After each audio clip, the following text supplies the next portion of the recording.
John, what did you do? How are we gonna get out of this? Hey, what's this? Oh, this could work.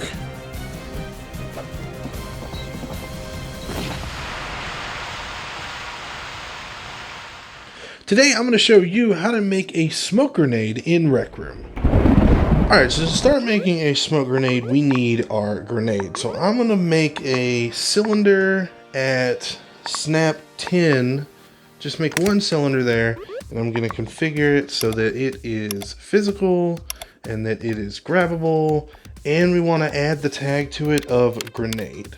Next, we're going to need a CV2 trigger zone. What we're going to do is place it just on top of it, and then we're going to move it so that the center of the trigger zone is in the center of the cylinder. Then from there, we're going to scale it up. This is essentially the area of effect of your smoke grenade. So whoever's in this trigger zone will be the one who gets smoked, essentially. Next, we're going to get a gizmo so we can attach these two together. I'm going to use a CV1 look at just because it doesn't have any extra boards or anything. It's a lot cleaner. What we're going to do is hook up the body of the gizmo to the grenade, and we're going to hook up the trigger zone to the pin at the top. So now when I grab the grenade, the trigger zone comes with it. Next, we're going to have to make a new roll, and we're going to have to start doing some smoke effects.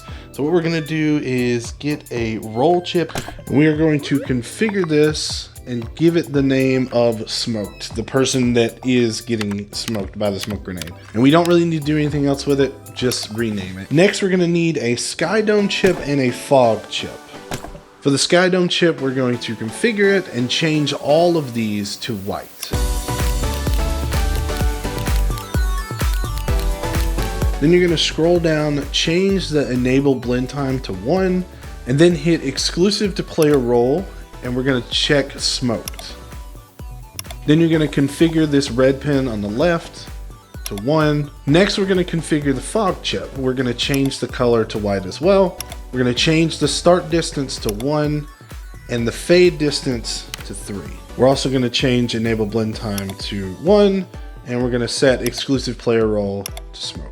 Then we want to do the same, configure the top left red pin to 1. Now we need to start doing some circuitry here. So I am going to, first of all, configure this board up here and detach it.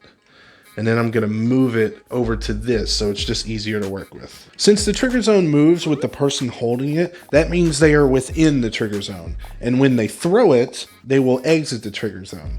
So we're going to use player exited to trigger the smoke. But we don't want it to work when anybody leaves the trigger zone. We only need it to work when the person holding the grenade leaves the trigger zone. First, we're going to use a Rec Room object, get all with tag. And we're going to configure the purple part here to say grenade. Next, because this outputs a list, we're going to have to use a get element. Because there's only one of these in existence in this room, we don't have to change the number or do anything to it. Next, we need the player who last held. So I'm not sure what this is called, actually. Player last equipped object. That's what we need. Next, we're going to need 2 chips. We're going to need an if chip, and we're going to need an equals chip. So remember, we only want the smoke to activate if somebody exits the zone, and only if the player that exits the zone is the same player who last held it. So only if these two values are equal do we want the smoke to activate. If these two are not equal, then we want nothing to happen. So we're gonna leave the else blank. And so we'll just be using this top bit here. So with every smoke grenade, they do not start smoking as soon as you let them go. You have to have some kind of delay on it. So we're gonna use a delay chip here, and we're gonna go 5 seconds on the delay.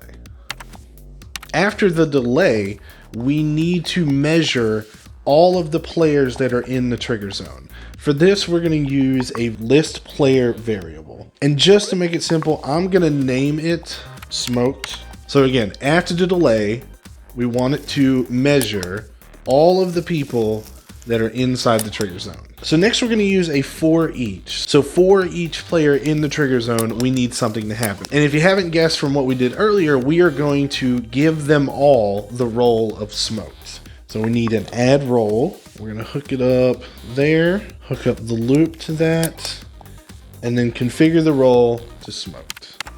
Smoke grenades are not permanent, so we need a way to remove the smoke effect once it's done.